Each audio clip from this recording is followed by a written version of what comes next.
হাজারো নবী রাসূলের পরে এসেছিলে তুমি ধরার বুকে, জাহেলিয়া ধার তুমি তাড়িয়ে দিতে, চলে এলে আসমান ছেড়ে জমিনাতে হে নবী। তোমাকে খুঁজি আমি প্রতিক্ষণে, হাজারো নবী রাসূলের পরে এসেছিলে তুমি ধরার বুকে, জাহেলিয়া ধার তুমি তাড়িয়ে দিতে, চলে এলে আসমান ছেড়ে জমিনাতে হে নবী। তোমাকে খুঁজি আমি প্রতিক্ষণে হে নবী, তোমাকে খুঁজি আমি প্রতিক্ষণে। ঘুমিয়ে না ঘুমিয়ে দিন প্রচারের কাজে নিজেকে দিয়েছে বিলিয়ে, দুষ্ট আবু জাহেল বুঝলো না এ দাওয়াত, দুষ্ট ছেলেদের পিছু দিল নিয়ে হে নবী। তোমাকে খুঁজে আমি প্রতিক্ষণে, হাজারো নবী রাসূলের পরে এসেছিলে তুমি ধরার বুকে, জাহেলিয়া ধার তুমি তাড়িয়ে দিতে, চলে এলে আসমান ছেড়ে জমিনাতে হে নবী। তোমাকে খুঁজি আমি প্রতিক্ষণে। بلغ العلا بكماله كشف الدجى بجماله حسنت جميع خصاله صلوا عليه وآله। আলহামদুলিল্লাহ, আমরা সর্বপ্রথম সেই মহান রব্বে কারিমের প্রতি অন্তরের অন্তরস্থল থেকে আমরা সবাই শুকরিয়া আদায় করছি, সবাই পড়ছি আলহামদুলিল্লাহ। আমরা পড়ছি রব্বানা লাকাল হামদ হামদান কাসীরান তাইয়িবান মুবারাকান ফীহি। সম্মানিত তাওহীদি মুসলিম জনতা, আমরা দীর্ঘ এক যুগেরও বেশি সময় থেকে এই কোরআনের আওয়াজগুলো, হাদিসের বাণীগুলো আমাদের দেশের শীর্ষস্থানীয় উলামায়ে কেরাম সহ আমরা সবাই দীর্ঘ এক যুগের বেশি সময় থেকে এই কোরআনের আওয়াজ মানুষের কাছে পৌঁছে দিতে পারি না। এই আওয়ামী শাসনের জন্য মসজিদের খতিব, মসজিদের মিম্বার থেকে তারা হকের আওয়াজগুলো জনগণের কাছে পৌঁছে দিতে পারে না। এই ফ্যাসিস্ট হাসিনা তার এই কুখ্যাত আওয়ামী শাসনের জন্য মসজিদের মিনারগুলো থেকে প্রতিদিন সকালে যেই কোরআনের ধ্বনি ভেসে আসতো, এই ফ্যাসিস্ট হাসিনার দলবল আওয়ামী শাসন তারা এটাকে বন্ধ করে দিয়েছিল। সম্মানিত উপস্থিতি, আলহামদুলিল্লাহ, রব্বুল আলামিন বলেছেন জাআল হক ওয়া যাহাকাল বাতিল ইন্নাল বাতিলা কানা যাহুকা। যে পৃথিবীর বুকে যখন এই হক এসেছে তখনই এই পৃথিবীতে বাতিল আক্রমণ করেছে, ঠিক কিনা যুবক ভাইরা? চিন্তার কিছু কারণ নাই। রব বলেছেন যে বাতিল পৃথিবীতে যখনই মাথা চাড়া দিবে তখনই হক বাতিলের পিছে লেগেই থাকবে, ঠিক কিনা? তো সেই সাথে রব্বুল আলামিন বলেন জাআল হক ওয়া যাহাকাল বাতিল, যে যখনই হক এসেছে তখনই বাতিল এসেছে। রব্বুল আলামিন পরের অংশে বলেন ইন্নাল বাতিলা কানা যাহুকা, যে এই বাতিল একদিন না হয় একদিন নিপাত যাবে। এই বাতিল কখনো চিরন্তন পৃথিবীতে টিকে থাকতে পারে না, ঠিক কিনা যুবক ভাইরা? এই বাতিল নিপাত যাবে, তার একটা জ্বলন্ত প্রমাণ আমরা পেয়েছি। আমরা ভেবেছিলাম এই আওয়ামী দুঃশাসন ফ্যাসিস্ট হাসিনা হয়তো তার সেই আসন থেকে আমরা তাকে নামাতে পারবো না, কিন্তু আজকে সেই আমাদের ধারণাটা একদম ভুল প্রমাণ হয়ে গেল। রব্বুল আলামিন যেহেতু বলেছেন ইন্নাল বাতিলা কানা যাহুকা, এই বাতিল একদিন নিপাত যাবে, সেহেতু আজকে এই রবের কথাটা, এই কোরআনের কথাটা দিবালোকের ন্যায় আমাদের সামনে স্পষ্ট হয়ে গেছে। বাতিল ধ্বংস হয়ে গেছে, বাতিল নিপাত গেছে, ঠিক কিনা? এজন্য আমরা আবার রব্বে কারিমের অন্তরস্থল থেকে শুকর আদায় করছি, আলহামদুলিল্লাহ। সম্মানিত ভাইরা, আমি আপনাদের সামনে যে আয়াতটি তেলাওয়াত করেছিলাম, রব্বুল আলামিন বলেন যে সমস্ত বাতিল পৃথিবীর মুখে মাথা চাড়া দিয়েছিল, যে সমস্ত জালেম পৃথিবীর মানুষের সাথে জুলুম করেছিল, যেই সমস্ত মুনাফিক পৃথিবীর মানুষের সাথে জুলুম করেছিল, রব্বুল আলামিন সেই সমস্ত জালিমের শাস্তির কথা রব্বে কারীম তার কোরআনে পাকের মধ্যে ঘোষণা দিচ্ছেন। রব্বুল আলামিন বলেন وَيَوْمَ يَعَضُّ الظَّالِمُ عَلَى يَدَيْهِ وَيَقُولُ يَا وَيْلَتَى لَيْتَنِي لَمْ أَتَّخِذْ فُلَانًا خَلِيلًا। রব্বুল আলামিন বলতেছেন وَيَوْمَ يَعَضُّ الظَّالِمِينَ, যে কাফেররা জালেমরা কাল কিয়ামতের দিন, কঠিন মুসিবতের দিন, যখন রব্বে কারীম হিসাব নিয়ে বসবেন, যখন রব্বে কারীম তার বান্দাদের বিচার নিয়ে বসবেন, যখন রব্বে কারীম পুঙ্খানুপুঙ্খভাবে সঠিকভাবে রব্বুল আলামিন তাদের হিসাবগুলো নেবেন। রব্বুল আলামিন বলেন ওয়া ইয়া'উদু যালিমু আলা ইয়াদাইহি, যে কঠিন কিয়ামতের দিন, যেই দিন পৃথিবীর বুকে যে সমস্ত জালিমরা মানুষের সাথে অন্যায় করেছিল, জুলুম করেছিল, যেই সমস্ত জালিমরা অন্যায়ভাবে গরিবের হককে মেরে খেয়েছে, কোরআনের আওয়াজগুলোকে বন্ধ করে দিয়েছে, হকের বাণীগুলো মানুষের কাছে পৌঁছাতে দেয় নাই, কোরআনের বাণীগুলো মানুষের কাছে পৌঁছাতে দেয় নাই, রব্বুল আলামিন সেই সমস্ত জালিমের শাস্তির কথা বলতেছেন। وَيَوْمَ يَعَضُّ الظَّالِمُ عَلَى يَدَيْهِ يَقُولُ يَا وَيْلَتَى لَيْتَنِي لَمْ أَتَّخِذْ فُلَانًا خَلِيلًا।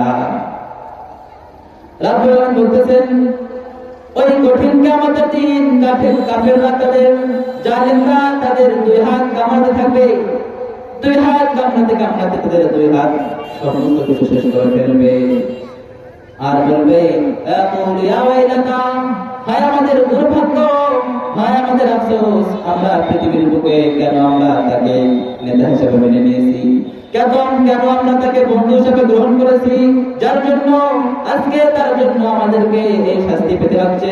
সেদিন কাফেররা শুধু আফসোস করবে, আফসোস, সেদিন তাদের আফসোসের কোনো শেষ থাকবে না, শুধু আফসোস আর আফসোস। কাফেররা সেদিন এত আফসোস করবে যে তাদের আফসোসের জন্য তারা প্রথমে তাদের যে দুই হাতের আঙ্গুলগুলো আছে, এই আঙ্গুলগুলো তারা খেয়ে ফেলবে। তারপর তাদের আফসোস শেষ হবে না, তারা আফসোস করতে করতে তাদের এই আঙ্গুলগুলো চিবে খেতে একটা সময় তাদের পুরো হাত সহ খেয়ে ফেলবে। তারপর তাদের আফসোস শেষ হবে না। কার কথা? আল্লাহর কথা। ওই আল্লাহ তাআলা বলেছেন ইন্নাল্লাযীনা আমানু ওয়া আমিলুস সালিহাতি কানাত লাহুম জান্নাতুল ফিরদাউসি নুজুলা। আর বিশ্বাসীরা শোনো, যদি তোমরা মানুষের সাথে জুলুম না করে, পৃথিবীর বুকে অন্যায় অত্যাচার বাদ দিয়ে, পৃথিবীর বুকে যত দুঃশাসন বাদ দিয়ে, যত অন্যায় অপকর্ম তোমরা বাদ দিবা, যদি বাদ দিতে পারো, এই বান্দার পর যদি তোমরা ফিকির করে ইন্নাল্লাযীনা আমানু ওয়া আমিলুস সালিহাত, তোমরা নেক কাজ করতে পারো, সৎ কাজ করতে পারো, তাহলে তোমাদের জন্য কাল কিয়ামতের দিন রয়েছে পুরস্কার। কে পুরস্কার? রব্বুল আমিন পরকালে ঘোষণা দিচ্ছেন, ইন্নাল্লাযীনা আমানু ওয়া আমিলুস সালিহাতি কানাত লাহুম জান্নাতুল ফিরদাউসি নুজুলা। রব্বুল আমিন বলেন, তোমাদের জন্য এমন একটি জান্নাত প্রস্তুত করে রেখেছি, যে জান্নাতটি হচ্ছে সবথেকে বড় জান্নাত, যে জান্নাতের উপরে আর কোনো জান্নাত নাই, যে জান্নাতের উপরে আর কোনো জান্নাত নাই। রব্বে কারীম পৃথিবীর তার মানুষের, পৃথিবীর বান্দাদের জন্য রব্বুল আমিন 7টি 8টি জান্নাত বানিয়ে রেখেছেন। রব্বুল আমিন বলেন, এই জান্নাত 8টি জান্নাতের মধ্যে সবথেকে বড় জান্নাত হচ্ছে জান্নাতুল ফিরদাউস।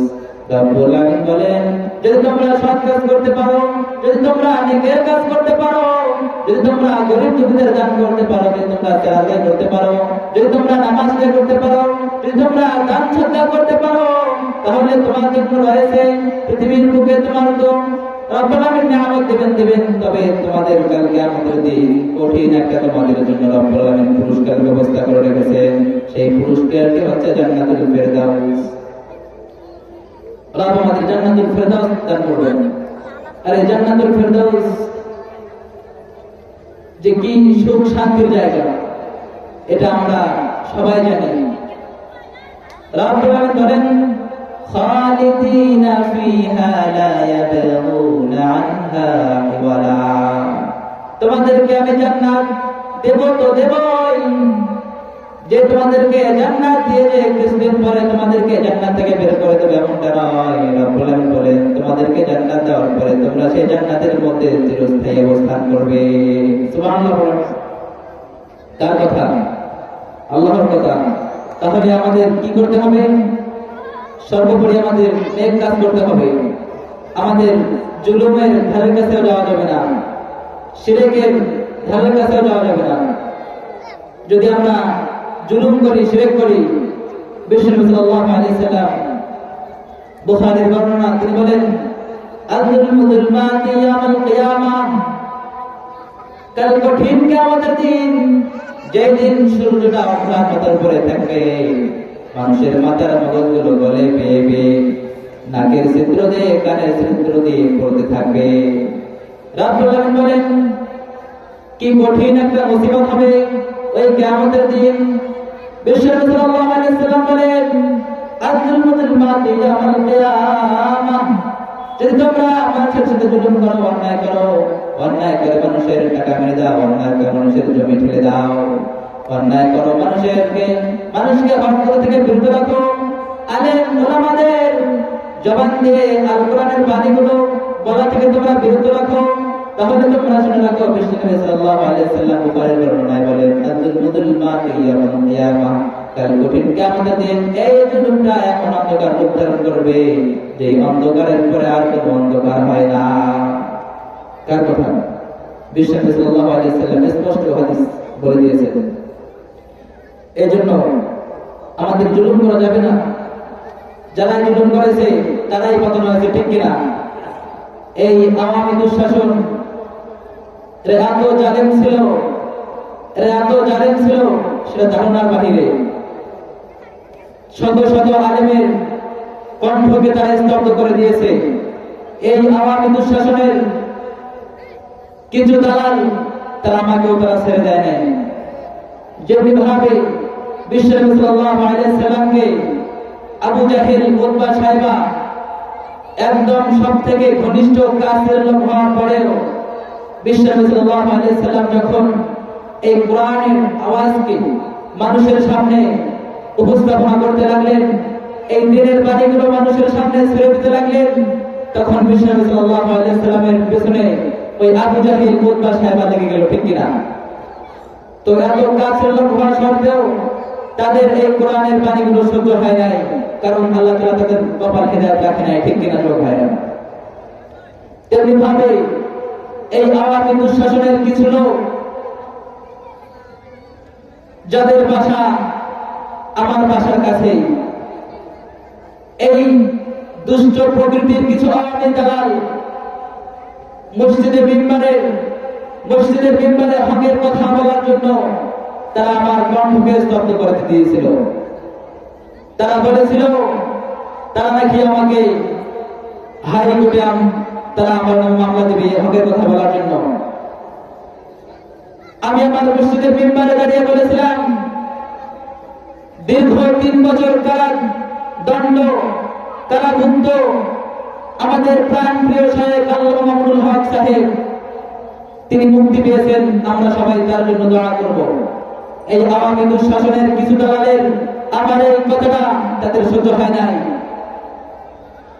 নামাজ শেষ হতে না হতে এই আওয়ামী দুঃশাসনের কিছু লোক তারা আমার নামে সমালোচনা করতে লাগলো।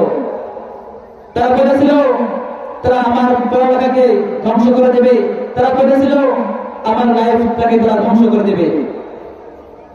কিন্তু আল্লাহ তাআলা বলেন যে বান্দা তোরা শুন, ভয়ের কিছু নাই, নৈরাশ হওয়ার কিছু নাই।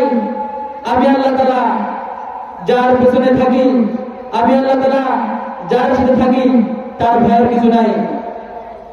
তো কিছুদিন যেতে না যেতে আল্লাহ তাআলার হুকুমে ওই আওয়ামী দালালের বাসায় ভাঙচুর হয়েছে।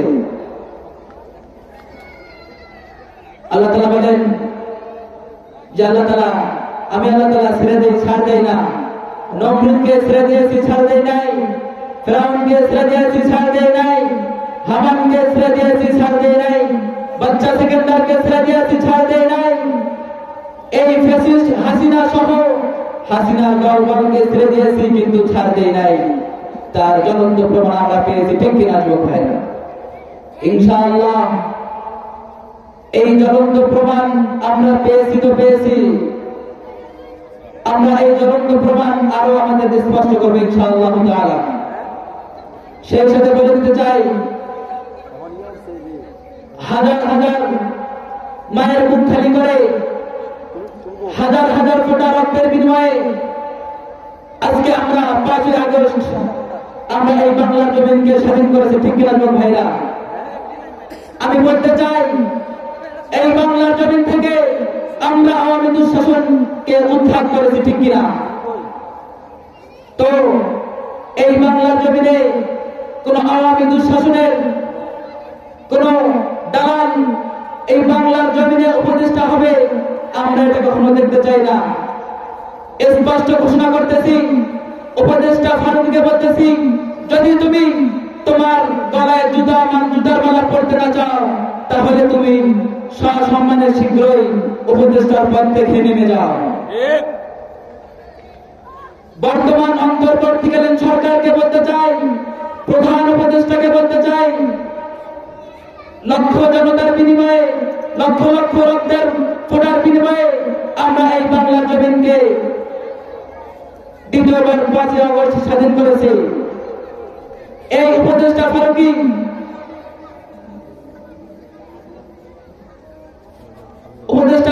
সে ছিল হাসিনার দোসরের দালাল। এই দালালকে যদি ওসিরে না বানা হয়, তাহলে বাংলার জমিনের সমস্ত মানুষ বসে থাকতে পারে, কিন্তু আমাদের রংপুরের যুবক ভাইরা বসে থাকবে না, ঠিক কিনা?